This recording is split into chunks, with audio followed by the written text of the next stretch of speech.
Okay, so we're live. Welcome today to my mostly weekly live stream here on LinkedIn. I also stream from or on YouTube. And today we're picking up on a topic that I started to explore a few weeks ago, community building and fundraising. So the first video was an introduction to the topic, a general overview, and there's a link to that edited version in the description of this event if anyone is interested in catching up.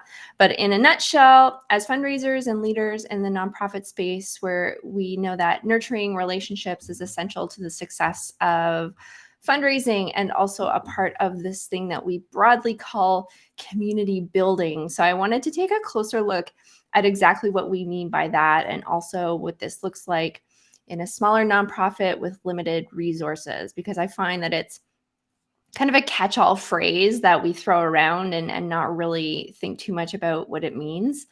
So today I'm expanding on this a little bit, and the topic is going to be community building online. And I have somebody here with me. I have Dave Norris, who is the CEO of ProofPact. And Dave is actually my first guest on my live stream. So yay. And everything is, cross our fingers, working so far with the tech. Oops. So Dave, maybe if you want to introduce yourself before we dive into our chat and what you do and how it relates to community building. Yeah, thanks, Kim. So, and thanks for inviting me to be the first as well.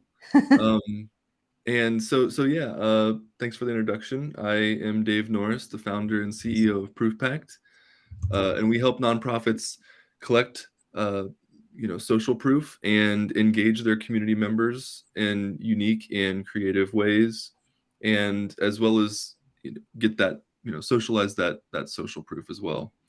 And that oftentimes looks a lot like stories, but really what I'd say the relatableness to community building is that it brings in your community's voice and it gives them, you almost become, as the nonprofit, the platform uh, that is essentially where people congregate, and a way to again be inclusive of your community's voice. Mm-hmm. Yeah, I feel like since the beginning of the pandemic, so it's been 3 years and we've kind of got all this technology and tools and everything at our fingertips now. And it really should be something that I don't know, that we're adept at this point. But I still feel like there's a lot of room to grow and um, a lot to unpack still in terms of, especially for small nonprofits, in terms of adopting this. Do you see that with the nonprofits that you work with, that it's like kind of a newer thing for them? It feels newer, and even the ones who think like, "Oh, we definitely need something like this, or we need to be doing X, Y, and Z," it still feels like a newer practice, even like you said, post-pandemic. I still think it feels new, and that might be partially because there's a ton of new tools out there too, or there's a lot of tools, things outside of tools like ProofPact, but like there's like Discord, Slack, LinkedIn, any social platform, and it's kind of for smaller nonprofits, it can be hard to dial in on where they should be placing emphasis and where their focus should be. I Mm-hmm. know for I'll state this very, not necessarily proudly, but I've taken steps to building communities and trying to bring people together and build those real relationships that have failed too. And um, it's not always a given that you're going to be successful in your attempts, but I think it's, again, just an iterative process to finding where your, first of all, where your audience is, where your community is, and then how you can engage them and really build upon what that is and what that means to your organization. Mm-hmm. Yeah, I mean, like you said, it's hard. It's hard to find or decide where you want to focus, like you said, and because I think there is a fear of failure out there a little bit, that just prevents organizations from trying sometimes and experimenting a little bit.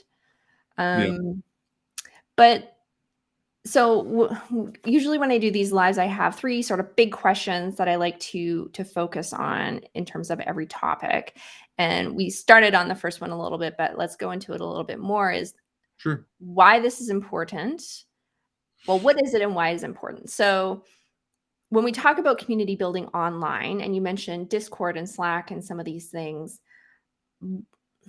this might be like a really kind of broad question, but like, what is that to you? What is building community online? What does that look like? It what it means and what it looks like, I think, is um, dependent on what the organization is attempting to do, potentially. Mhm, Overall, like you said, it might be a little bit broad, but, like, overall, I think that the idea that when you're building a community, it's that you're creating real relationships. It's that you have a human speaking to another human, and that you're not, again, just from the top down sort of sharing this monologue, you're bringing others into it, allowing them to share their stories, giving them a voice, um, hearing opinions, things of that nature. And I think that that's the beauty of building a community. And online is just, sure, you could have, town halls, or you could have events and things of that nature where the community does typically respond and engage. Online is sort of it's a little bit of a different, um,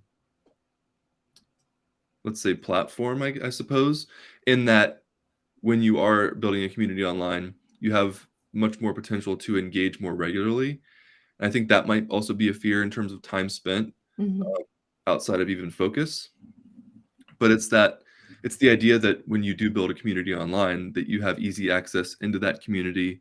And some of the more popular discords, let's say, or Slack channels, they're relatively active daily, and it's a much more um, individualized experience versus attending something like an event, or um, something like a community event in a city, let's say, somewhere.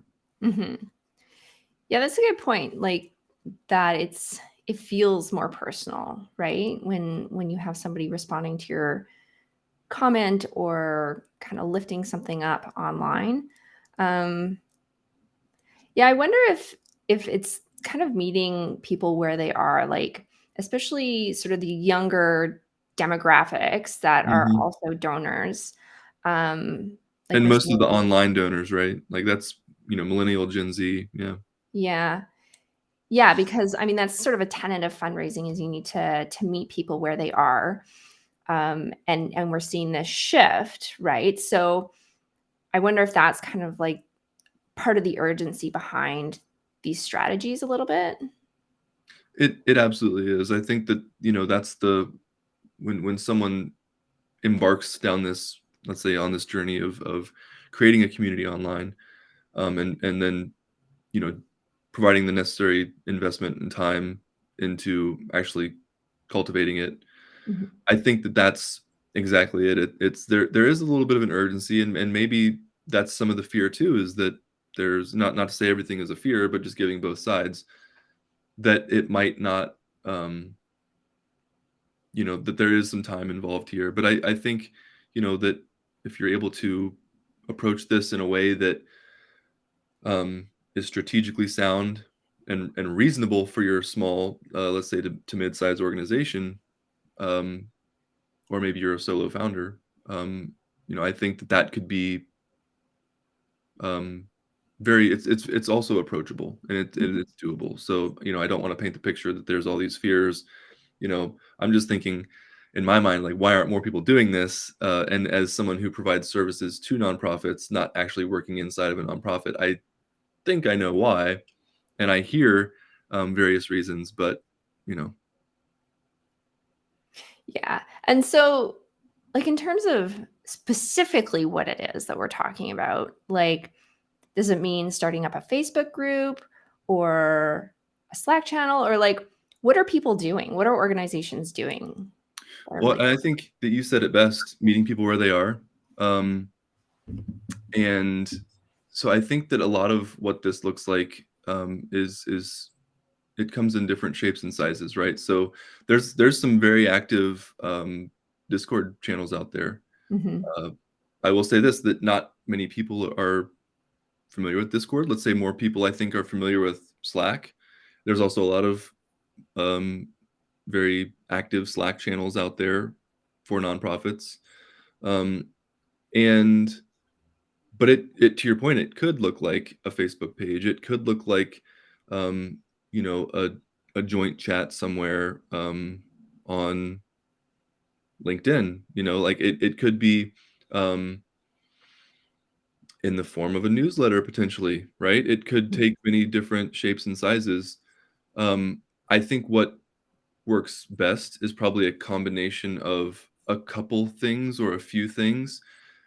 Don't try to hit all the channels, you know, don't try to, you know, if you're not getting much traction on Twitter, or if you're not trying to engage with a certain platform, let's say, don't I would encourage you not, you know, the small organizations not to spend the time that it would take to, you know, create the specific image size that's needed for a certain platform, or manipulate the text to be within a certain number of characters or whatever it might be, just to have something on that platform. If you're not Mm-hmm. going to actually engage within that platform, you know, pick two or three that you're going to stay active with, and that might be, you know, Facebook, Instagram, and, you know, create a Slack channel and start inviting people, right? Like I think that's the and then send an email newsletter, right, to people that have signed up. I think that's the best advice that I could give there.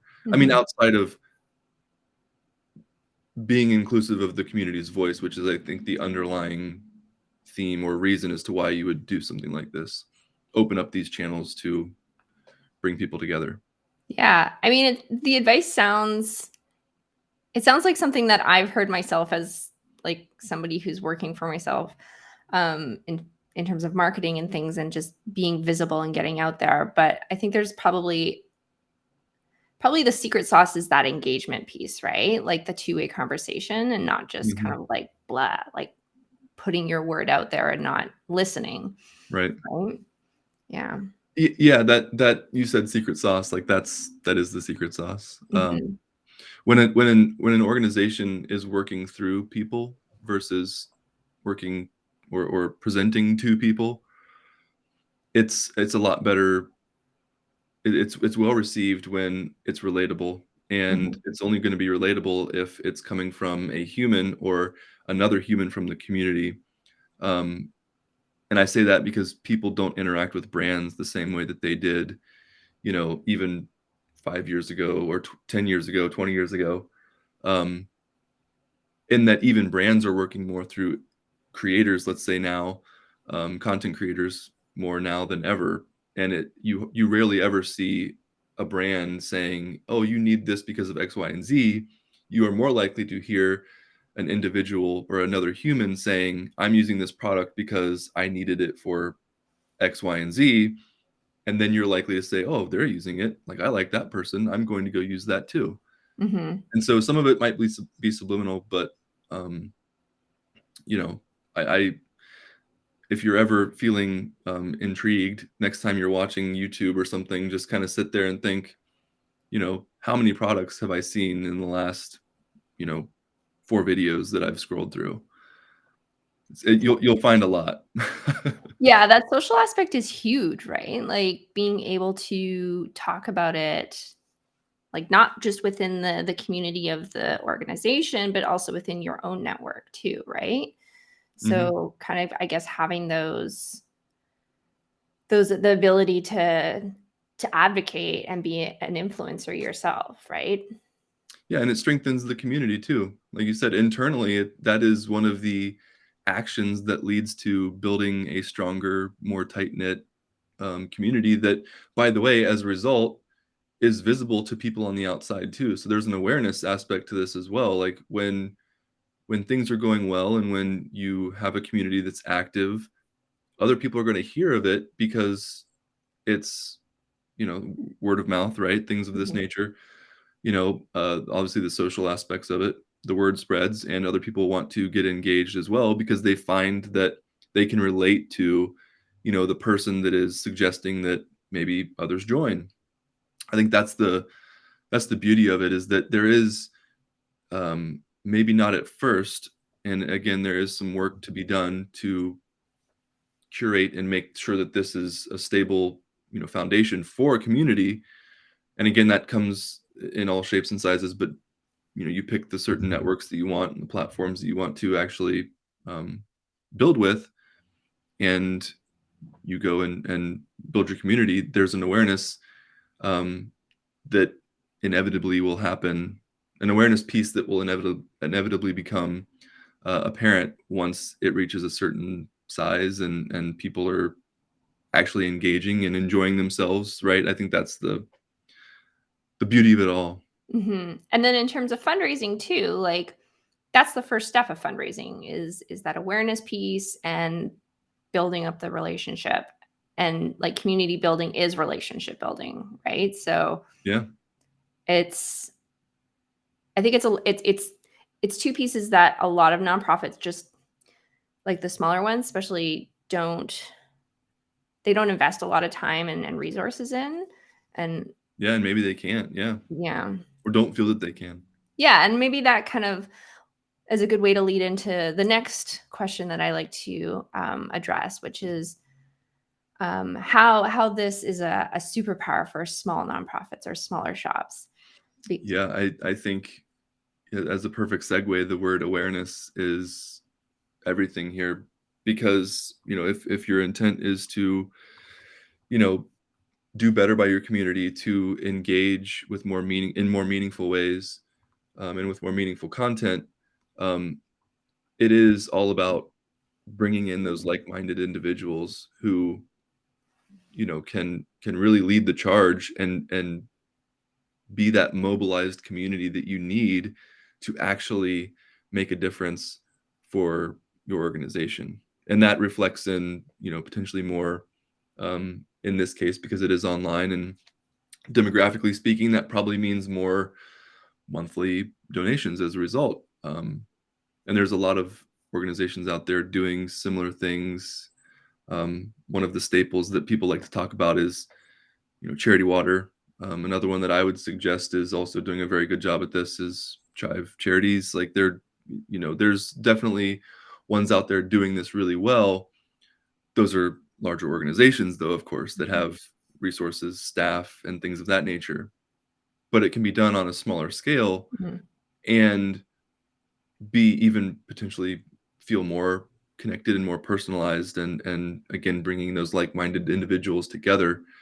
It's about giving them a platform to be together to start. So, Mhm. Yeah, I mean, that's what I like to focus on too, is because I know there's a lot of hesitation and anxiety just because when you look at these amazing examples and you think, "Oh my gosh, like we could never do this." Like we've got one person who's maybe doing fundraising and communications, mhm. right? Never mind like a whole team across the world. But I think that, like, as a small nonprofit, there are certain advantages to that too, right? Like, the person who you're talking to online is also the same person who you're, seeing at the whatever community event. Like, there's that really high level of engagement that you're able to give, Mhm. which I think makes people feel special, right?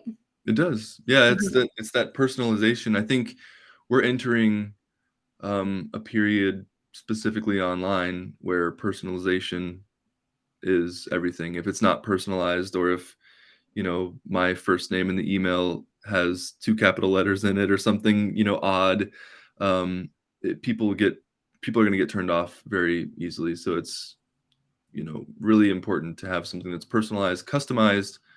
Um, but again, to your point, that happens when you have a smaller community, and the person that you're talking to on Slack, you know, a couple days ago, is also the person that you're seeing face to face now, at the community event. I think that's, huge. And oftentimes I say this, and this happens quite frequently, actually.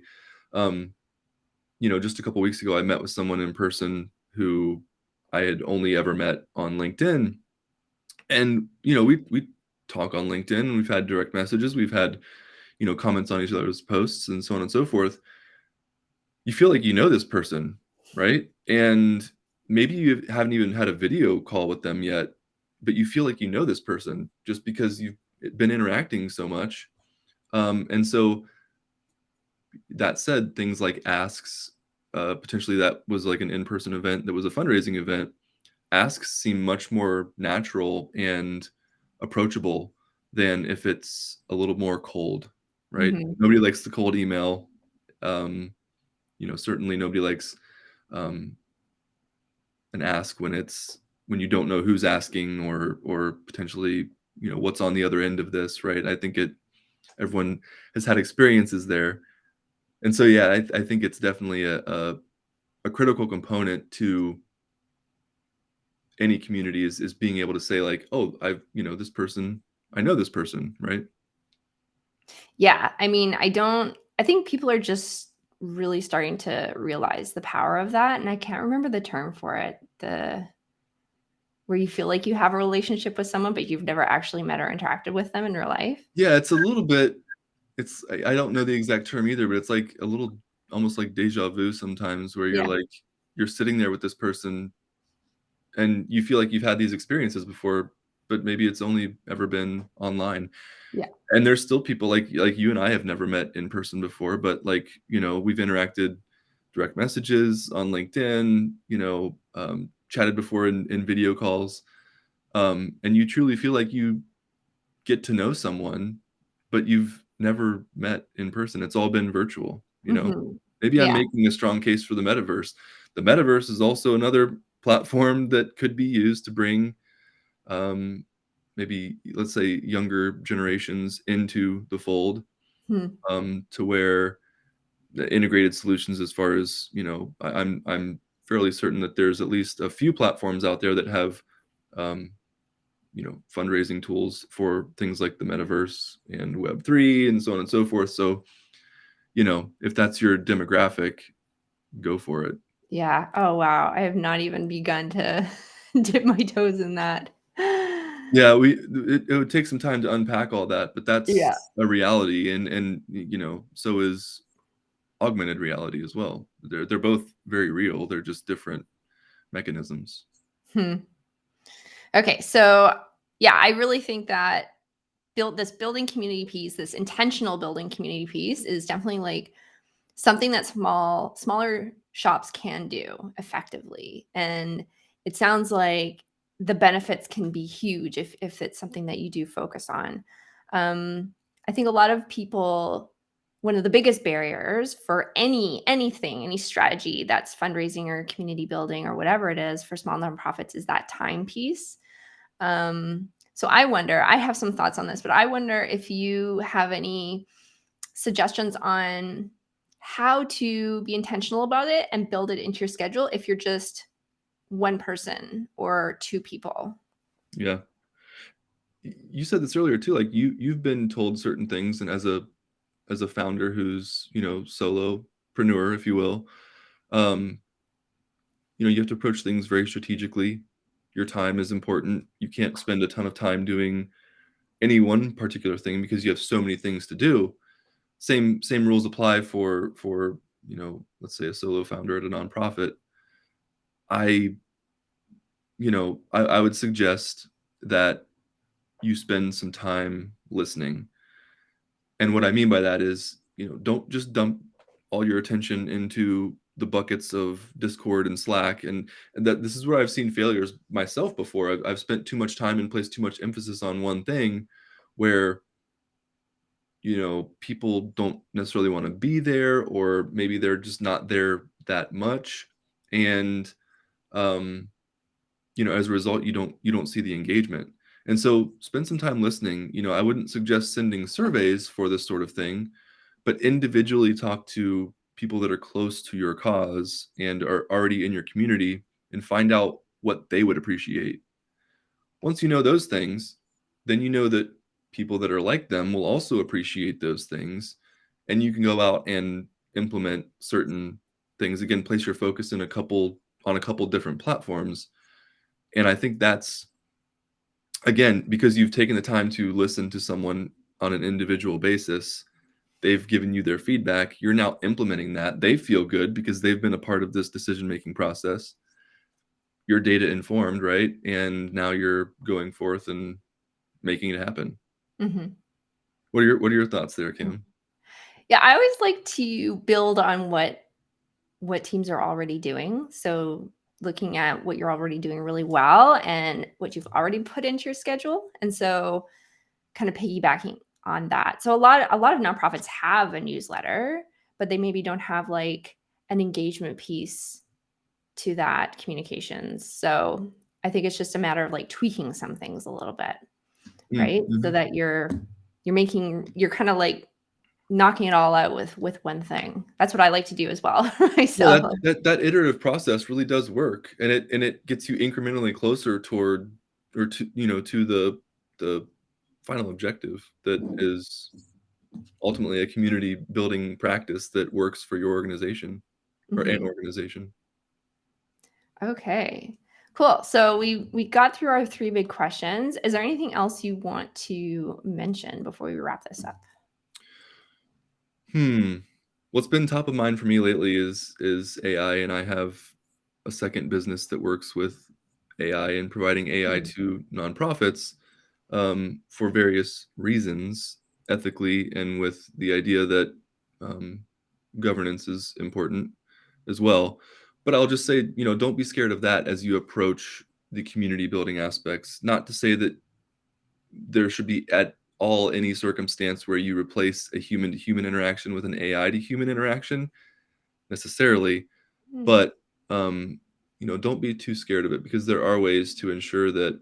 I mean, things like Otter, right? Like that builds a better system for you because now you're taking notes with a Zoom call or from a Zoom Mhm. call, and so you can actually be better at follow up potentially or things of that nature. So don't discount it because um, it can be scary for various reasons, but explore that as well. Don't Mhm. ignore it, I guess, is what the best advice that I can give.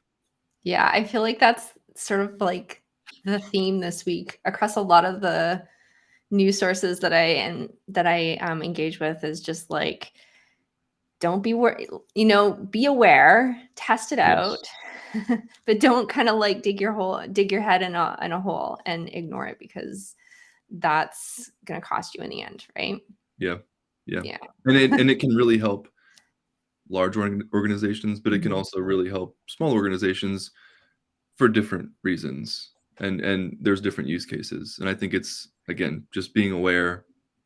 You said it best, being aware, but don't ignore it. Mhm. Yeah. Okay, awesome. Well, thanks so much, Dave, for having this conversation with me. And yeah, you're the website for Proof Pact I put in the comments. Sweet. And I've also got my newsletter subscription in there if anybody wants to subscribe. But we'll be logging off. Have a good weekend. Thanks, Kim. All right. Thanks, Thank everyone. you. Bye.